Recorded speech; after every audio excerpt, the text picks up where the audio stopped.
Hoy hemos sido testigos de la convocatoria de la primera sesión, en este caso de la Comisión Permanente tras la disolución constitucional del Congreso, pero en la Comisión Permanente hay varios que no se han dado por enterado de ello o que no lo aceptan.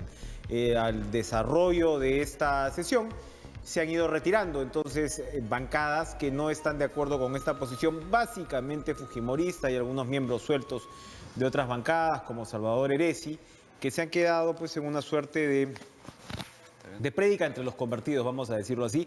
De todas maneras, pues estamos hablando de una situación que se sabe que no va a ser fácil, que tiene un lado controversial y que debería zanjarse definitivamente por alguna manera para que la Comisión Permanente pues pueda funcionar en este caso como se debe. Uno de los congresistas que se retiró de la comisión fue Clemente Flores de Peruanos por el Cambio, que le damos la bienvenida esta noche para que nos pueda explicar cómo va a ir desarrollándose. Congresista, gracias por estar con nosotros. Enrique, ¿cómo estás? Buenas noches. ¿Cómo va a ir desarrollándose esta situación? Porque evidentemente esta, insisto, no es una situación típica, normal ni fácil. Hay quienes señalan que aquí se ha dado un rompimiento constitucional, lo hemos escuchado repetidamente de parte de los miembros que se quedaron en la Comisión Permanente y que, bueno, llaman al presidente Vizcarra dictador, señalan que aquí ha habido un golpe de Estado, señalan que aquí pues tiene que tomarse medidas para restablecer lo que ellos consideran la legalidad y la constitucionalidad. ¿En qué estamos en ese punto? ¿Cómo va a responder el Ejecutivo a acusaciones pues que son de grueso calibre? Cuéntenos, por favor. Mira, primero rechazar tajantemente algunas afirmaciones de colegas congresistas de Fuerza Popular y sus aliados. De hecho, ellos son los que no están reconociendo que el Congreso ya fue disuelto. Pero la población debe saber cuáles son los procedimientos, los pasos que se han tomado para tomar una decisión como esta que ha hecho el presidente Vizcarra. Se ha respetado minuciosamente y cuidadoso dentro del marco constitucional. El presidente se juntó con un grupo de juristas para tomar esta decisión. O sea, en la vida, pues, el presidente de la República va a tomar una decisión así que no está dentro del marco de la ley. Ha sido cuidadoso en ello, ¿no?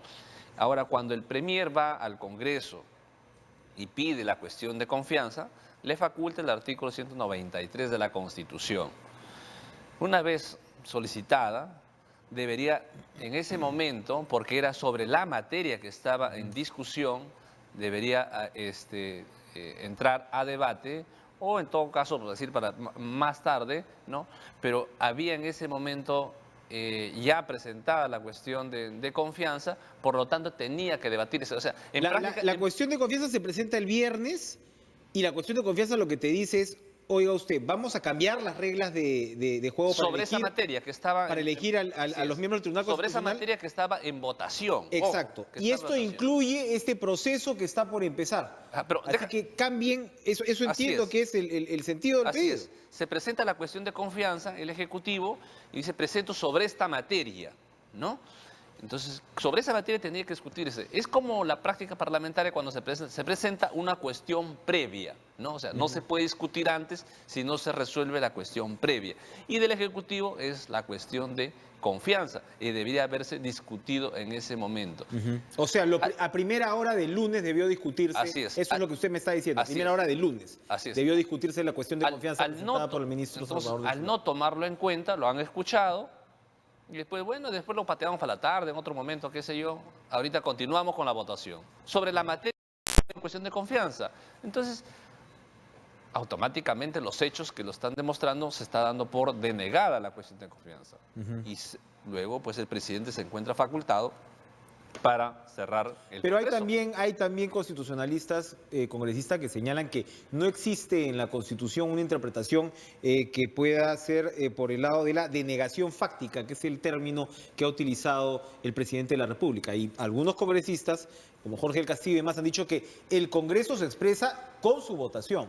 Entonces tú no puedes interpretar que te negaron una cuestión de confianza que no ha sido en este caso votada y que efectivamente, porque fue de película realmente, ver al presidente cerrando o disolviendo el Congreso, mientras que minutos antes formalmente se le había otorgado la cuestión de confianza. No, ya no tenía sentido, o sea, ya no tenía hablar de cuestión de confianza porque ya sobre el tema que se puso cuestión de confianza fue rechazada. O sea, hacerlo en la tarde o al siguiente día no tendría ningún sentido, ¿no? Bueno, hay constitucionalistas que dicen que está bien, hay otros que también tienen algunas observaciones al respecto, se respeta, pero acá clarísimo la decisión que se ha tomado, así respetando los plazos y procedimientos del marco constitucional. Hay algo que definir ahí porque la OEA, si bien la OEA tiene un mensaje de doble vía. De un lado, lo que dice la OEA es, está bien que se haya convocado a las elecciones, ¿no? Saludamos, ¿no?, que se convoquen las elecciones. Incluso se refiere a la polarización que ha vivido el Perú en los últimos años. El señor Almagro, secretario general de la OEA, la ha conocido muy bien, desde el tiempo de Kuczynski, en realidad. Recuerdo que el señor Galarreta llamó a Almagro un operador de Kuczynski en su momento porque la OEA se hizo presente en los 2 intentos de vacancia que hubo. Luego los presidentes del Congreso han tenido también contacto con el señor Almagro, tanto Salaverry como incluso el propio Olaechea. Entonces está muy al tanto de la situación y claro, es muy sintomático que él diga, bueno, es de celebrar que se esté convocando las elecciones porque mejor esta polarización que la resuelvan las urnas, ¿no? Pero claro, yo me parece que tiene toda la razón porque ante una duda, ¿quién puede resolver? ¿Quién es el soberano? Es el pueblo que tiene que tomar una decisión. En otro sentido... Pero perdón, antes que te corte. Sí. Porque a veces se critica que esto se fuera una especie de un golpe, una cosa así. Y como le hemos dicho hace un rato que estábamos ahí en el Congreso, esto pues, no nos lleva al año 92 como lo hizo Fujimori. Cerró todo el Congreso.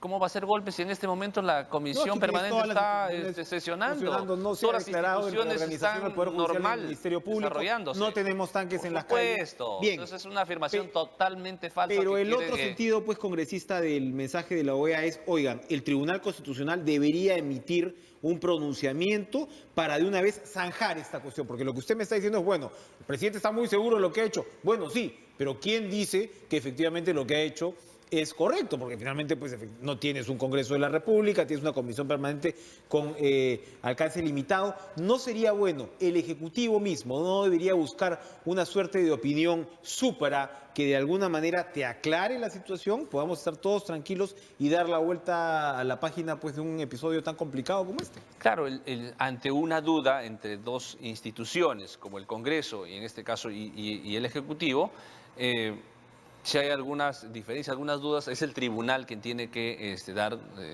su opinión al respecto. Pero acá hay un problema. Ya el Congreso está disuelto.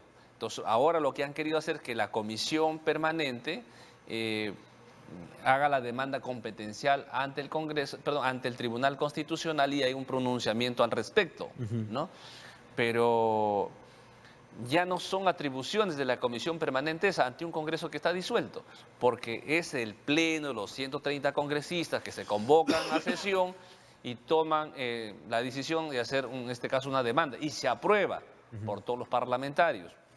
Y en este caso ya no está funcionando el Congreso y la comisión permanente no son sus atribuciones con un Congreso disuelto. Entonces no hay forma de interpretar la decisión del Ejecutivo. ¿Por qué? Porque al momento que está disuelto, la comisión permanente solamente sus atribuciones es recibir los decretos de urgencia que emite el Ejecutivo, ellos no sé, al hacer alguna observación, algún informe al respecto, y luego dan cuenta al nuevo Congreso que se viene. Y nombramientos muy limitados, ¿no? Contralor General de la República ha dado el caso, así es. SBS me parece, es muy limitado. Entonces, esas son sus atribuciones. Y ahora nos han presentado una agenda amplia, como llevar la demanda al Tribunal Constitucional, entre otras cosas. Pero entonces mantenerse en esa línea es correr el riesgo que cualquier ciudadano te puede hacer una demanda penal, una demanda constitucional, a los congresistas que están usurpando funciones que no les Entiendo que la estrategia desde la línea fujimorista básicamente va pues por el lado de, oye, nosotros no vamos a aceptar que el Congreso está disuelto, entonces vamos creando esta suerte de ritual, ¿no? Según la cual la comisión... Todos los actos que han hecho ahora son nulos. Entiendo eso, pero entonces al final lo que usted me dice es que no hay forma de que el Tribunal Constitucional o algún ente emita una opinión, no sé si la Corte Suprema le toca en circunstancias como esta, pero emita una opinión de decir, sí, esta cuestión de confianza fue efectivamente denegada. No vamos a saber eso. Al Ejecutivo no le inquieta dejar un blasón ahí, un signo de interrogación encima de la situación. No sé, se podría ver alguna salida hacia adelante, quién lo puede hacer, pero estoy viendo a un hecho concreto. O sea, el Congreso en este momento no hay titular el presidente del Congreso no existe porque fue disuelto, por lo tanto, no hay No quien le toca a él. lleve... Si la comisión permanente aceptara su situación actual, ¿ok? De una disolución como tal, la comisión permanente podría pedir, No, porque- una aclaración, porque ojo, congresista, que también estas cosas no están escritas en piedra, ¿no? O sea, Claro. mire usted lo que ha pasado en el Reino Unido, son situaciones distintas, sistemas distintos, pero ahí la Corte Superior o la Corte Suprema le ha dicho al señor Johnson, oiga, no, retroceda sobre sus pasos. O sea, podría darse, digo yo, ¿no? Mira, alguna situación, porque finalmente, congresista, estamos en un Estado de Derecho. ¿no? El presidente Vizcarra sí bien claro, ¿no? Si en algún momento el Tribunal Constitucional se pronuncia Él aceptaría a esa- favor o en contra, es un demócrata, Ya. él lo va a Muy aceptar bien. sin ningún problema, pero para evitarnos justo estas inquietudes, inconvenientes que pueden venir después, es que se ha asesorado con gente experta en tema constitucional para tomar una decisión. Bien, cambiemos de tema un poquito para no quedarnos ahí. La situación de Mercedes Arauz. Tuviste esta juramentación en paralelo, duró horas, ella al día siguiente claramente retrocedió sobre sus pasos y claro, después renunció a la vicepresidencia. Con el Congreso disuelto, pues la dejaría la señora Arauz como una humilde ciudadana civil, como cualquiera. Pero el señor Ceballos, nuevo primer ministro, ha dicho no. Usted no puede renunciar, sigue siendo vicepresidente en la práctica, precisamente porque usted tiene que renunciar ante el Pleno del Congreso. Entonces, no le quedaría de otra. ¿Cuál es el sentido de esa respuesta del gobierno? Mire, yo primero creo que la vicepresidenta cometió un error gravísimo, alguien lo asesoró mal de ir a querer juramentar con un Congreso que ya estaba disuelto. Después ella al siguiente día ha entendido que ha cometido un error, pues ha renunciado entre comillas, porque la renuncia, ¿ante quién lo hace si el Congreso ya no existe? Como lo ha dicho en este caso el premier Ceballos, ella seguiría siendo como vicepresidenta porque ya no hay a quien renuncie en este caso en el Congreso, ¿no? Pero saludar también que se dio cuenta que ha cometido un error garrafal.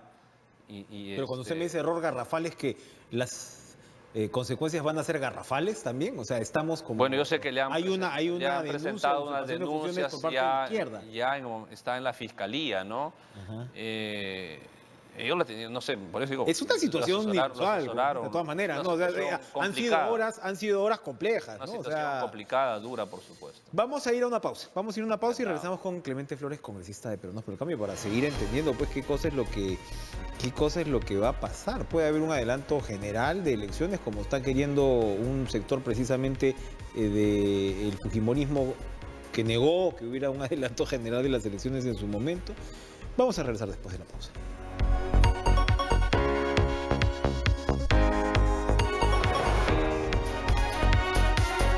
Seguimos conversando con el congresista de Peruanos por el Cambio, Clemente Flores. A ver, congresista, bueno, que ya hemos más o menos, no hemos llegado a conclusiones, pero ¿qué cosa es lo que puede pasar con respecto a una interpretación final de la constitucionalidad de este tema? En fin, están los organismos internacionales, que es muy importante, ¿no? Es muy importante que los organismos internacionales puedan dar una chequeada a esta situación. Pero lo bueno es que los organismos internacionales no han dicho en ningún momento que acá había un rompimiento constitucional. Eso es saludable, creo. Los vecinos como Chile, a los que siempre hay que escuchar, han dicho, respetamos los procedimientos internos del Perú. Hasta ahora estamos en ese punto. Correcto. Personalmente yo creo que debería quedar sin ningún tipo de duda, de mácula, un proceso como ese, y que el gobierno debería ser el primer interesado en eso. Ojalá sea En el así. transcurso de los días, creo Ojalá que sea eso así. va a ser explicado paso a paso y la gente va a entender como tal que acá no ha habido absolutamente algún tema que se haya querido romper el tema constitucional. Hay bueno, Salvador del Solar, que ha tenido un papel rutilante pues en los últimos días porque presentó su cuestión de confianza contra viento y marea, forcejeo de la puerta. Efectivamente, él se basó mucho en el artículo 129 de la Constitución, que le da el derecho de tener voz, aunque no voto, en cualquier momento, prácticamente sea comisión del Congreso, sea pleno, ¿no? Y evidentemente había una intención de parte del manejo del legislativo de no dejarlo hablar para proceder con la votación, que es lo que finalmente fue. No, fue una cosa complicadísima. Usted estuvo ahí. Desde la Junta de Portavoces. O sea, ¿qué pasó? Llegamos a la Junta de Portavoces y ellos querían que por acuerdo, como claro, tienen todos los votos, van a ver si permiten el ingreso del premier, ¿no?, para exposición o no, o lo pasan para otro momento.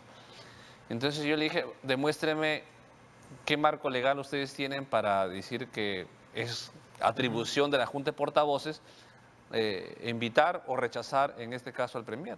No necesita. La Constitución la ampara y puede venir en cualquier momento. Y dos puntos ahí, porque además él había presentado la cuestión de confianza el viernes, ya había acudido al Congreso después del mensaje del presidente. Claro. O sea, estaban avisados, número uno. Y número dos, entiendo yo que la Constitución le da prelación, preferencia Así es. a, en este caso, las propuestas del Ejecutivo. Entonces, eso supuesto. está clarísimo. Pero luego del solar se ha visto ahora un video compartido en redes sociales donde él se despide del personal de la PCM y, bueno, le da la posta pues a Vicente Ceballos y se refiere a que las decisiones personales cuentan. Lo dice en buena onda, pero es como diciendo, esto al final fue una decisión personal del presidente. El propio Ceballos ha dicho en un programa acá que se emite a esta misma hora en otro canal, ha señalado que efectivamente Salvador presentó observaciones a la posibilidad de cerrar el Congreso. ¿Cómo interpretamos esto al final, esta postura de Salvador, que bueno, se la jugó, evidentemente, pero por otro lado parece decir, bueno, la decisión de cerrar el Congreso ha sido el presidente, no mía? ¿Cómo interpretamos eso? Yo no he escuchado las intervenciones del... Lo ha dicho, las decisiones personales Salvador cuentan. del Solar. Y lo dijo con una sonrisa, insisto, no, pero dijo eso, las decisiones personales. Pero no sé a qué se refiere, ¿no? En específico, ¿no? No tengo las declaraciones del Premier. Yo creo que él trabajó de la mano con el presidente Vizcarra, ha ido hasta el último, ha sido firme, ha sido consecuente. Nuestra gratitud por el trabajo de una forma coordinada y, por supuesto, el servicio al país, ¿no? Bueno, ¿por qué no adelanto general de elecciones? Esa fue la propuesta inicial del presidente. Ya sabemos que fue el Congreso el que pecó, ¿no? Si se quiere, al no hacer caso de esto, pero ahora, no voy a usar un... pero ahora el señor Orlechea y otros dicen, bueno, adelantemos pues elecciones de una vez y nos vamos todos. Mira, ¿Por qué no tener la grandeza de decir, bueno, ok, sí, ustedes se equivocaron, pero ahora nos vamos todos y vamos a elecciones generales? Porque de todas maneras, congresista, además, es esta suerte de incordio, ¿no? Para la población que quiere elegir un Congreso que va a durar 1 año y 3 meses. Y hay mucho cuestionamiento sobre quién es el patricio que se va a lanzar, ¿no?, a una empresa tan titánica, ¿no?, como quedarse apenas 12 o 14 meses en el Congreso de la República. Y si teníamos un Congreso en general malo, en general digo porque hago las excepciones del caso, como toca, y que son muchas en realidad, vamos a tener uno peor. ¿Por qué no explorar esa posibilidad? Mira, ahí están las incoherencias del congresista Orlechea, ¿no? Él, en un inicio, dice que no vamos al tema de adelanto de elecciones, ¿no? Que no corresponde, por lo tanto, archivan la Comisión de Constitución, archivan. No les interesa el adelanto de elecciones. Pero ahora dice, vamos a adelanto de elecciones. No, claro, evidentemente. ¿Cuál es la coherencia con el pueblo? Evidentemente hay un desfase. No se entiende. Bien, pero más allá de ahora, la incoherencia, otro más, por algo están disueltos, pues. Claro, otro más. En la noche del día lunes, ¿no?, supuestamente se junta el Congreso y suspenden al presidente Vizcarra, entre comillas, suspenden. Y ahora en la mañana se va a la prensa, se presenta a la prensa el congresista Orlechea y dice que el presidente Vizcarra renuncie y nos vamos todos. O sea, están reconociendo que su suspensión no sirve, no existe. Bueno, ustedes se están dando cuenta. Pues, porque aunque no hayan tanques en la calle, pues hay una fotito muy bonita del presidente con los comandantes de las Fuerzas Armadas. Bien, está claro, si quiere, para no quedarnos en el tema de las deficiencias de un Congreso que es muy responsable de estos últimos 3 años que han tenido pocos precedentes en la vida democrática. Yo creo que eso lo veo como una pataleta que tiene que superar eso. ¿Por qué no decir, oiga, sí, lo más lógico para el país no sería entonces que ya tengamos esta renovación y no entrar a esta figura de un congresito de 1 año y 2 meses? A ver, primero nos gustaría, ¿no? Pero cada acto que se haga en la gestión pública tiene que estar dentro del marco legal. Entonces, ampliar, en este caso, ir a las elecciones, como se planteó inicialmente con el proyecto de ley, de adelanto de elecciones generales, no está regulado. Por eso que se presentó el proyecto al Congreso. Es el Congreso que tiene que tomar la decisión. Si fuera en el mando del Ejecutivo, el Ejecutivo hubiese firmado no un decreto, no una resolución y ya vamos a las elecciones. Pero es atribución del Congreso. Pero ahora no hay Congreso. ¿Cómo nos vamos a ir hasta adelantar 5 años? Usted lo que me está diciendo es que no hay marco legal No hay ahora marco legal para un adelanto general de la Así es, pero con la disolución del Congreso sí nos da marco legal, en este caso, no, y además que ya convocó también el Jurado Nacional de Elecciones, o sea, que el tema está encaminado. Acá Pero reconocerá tiene que usted reconocer. que es un tanto anticlimático, ¿no? O sea, tanto se quiso y la población estaba, en fin, contenta, ahí hay todo un debate de si deberíamos o no estar contentos por un fracaso finalmente de la democracia, pero al final lo que vamos a hacer es ir a votar por un Congreso que va a durar un año. Y entonces lo que yo le quería preguntar es, en su mensaje, ¿no? Aquí está el pasaje textual, lo que dice el presidente es bueno, y es un poquito lo que estábamos discutiendo, de quién finalmente dirime esta situación. Según el discurso del presidente, es el supremo elector, el pueblo, el que finalmente va a decidir, ¿no? Si el Ejecutivo tenía o no la razón. Y él lo que señala es, bueno, si yo no tengo la razón, ustedes le van a dar la mayoría a los que están ahorita. Así es, que regresen regresen, representantes, que ¿no? O, en fin, de los mismos partidos, pero ¿no? O nuevos representantes. Pero si no, me van a dar la mayoría a mí. Es decir, el presidente va a tener una lista. Porque claro, ¿qué sentido tiene si no vas a buscar mayoría? No tiene sentido político. ¿Cuál va a ser el partido? ¿Va a ser el del señor Salaverry? El presidente lo que está refiriéndose es que le van a dar la razón el pueblo, en este caso. Ya, pero eso no es en abstracto, eso es tú vas a presentar pues tu No, pero bueno, yo quiero dejar claro en este caso, ¿no? El presidente representa a todos los peruanos y él no está en este momento haciendo campaña o en proceso electoral, ¿no? Representa a todos, es neutral al momento que toma la decisión. Pues una bancada, lo que no ha tenido hasta ahora. Eso sí es un trabajo que nosotros, los congresistas, bancada, pero chiquita, pues, ¿no? O sea, así es, los congresistas que somos de las regiones, vamos a hacer alguna articulación con algunos partidos regionales. Podríamos ver ese tema que nos queda por trabajar de ahora en adelante, ¿no? Vamos a una última pausa y regresamos con Clemente Flores, esta conversación que está tan interesante, no se va.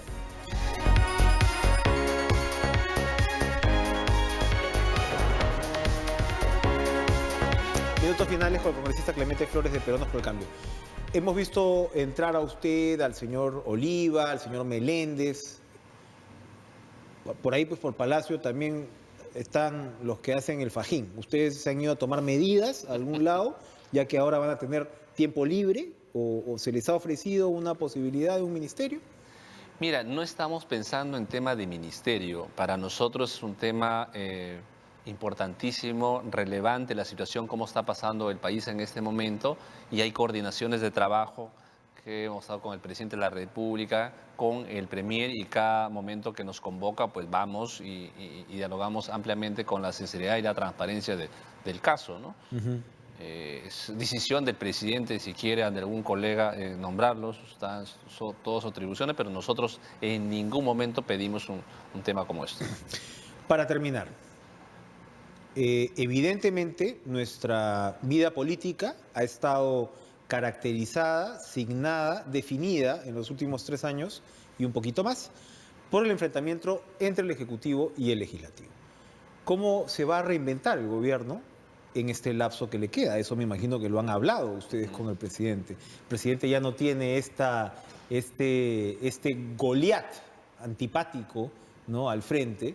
Era una fuerza del mal que permanentemente estaban construyendo en este caso pero entonces ahora, y sobre todo al país. No era al presidente y vicepresidente, a todos los peruanos. Ahora David juega solo y hay pues muchas quejas con respecto a la gestión, al gobierno que no funciona aquí y allá. ¿Cómo se va a replantear el gobierno de aquí en adelante para estos 2 años? Porque el Perú tiene que ponerse las pilas, mira, evidentemente, ¿no? A ver, si vamos al tema económico, hay que decir las cosas claras. Si vamos al tema económico, hay un freno económico, pero la gente dice, esto es en el Perú. No, es en el mundo. Hay un freno de la economía. Si vamos a América Latina, hay un crecimiento del 1.5, es el promedio de nuestros vecinos. El Perú creció 2.75. Ahora, sabemos que eso no es suficiente, pero por eso el presidente está también trabajando, en este caso, a hacer toda una revolución, el tema económico, ¿no? Y impulsar, porque queremos crecer por lo menos en un 4% del PBI, ¿no? Que nos generen desarrollo, nos generen más empleo. pero se está trabajando. Vamos, el tema de la reconstrucción del norte, también dice que no se ha avanzado. Yo les invito pues que la gente que dice no avanzar, vamos al norte. Yo voy permanentemente a varias regiones allá del norte del país y si tú ves, ya hay colegios, hay carreteras, hay bastante obra que se está haciendo. Las transferencias ya va más del 50% del presupuesto que ya se trasladó. En este caso está en manos de los gobiernos regionales y los alcaldes que están haciendo expedientes técnicos para las transferencias. Muy bien. Entonces, gracias, congresista, Gracias, ha sido Enrique. muy interesante. Vamos a ver si viene a visitarnos en otra capacidad en las próximas semanas. Gracias Encantado. a ustedes. Gracias. Gracias a ustedes por acompañarnos. Sigan con TV Perú, sigan con Lucho Trizano, que trae todo sobre la Champions, y nos vemos mañana con más. Buenas noches.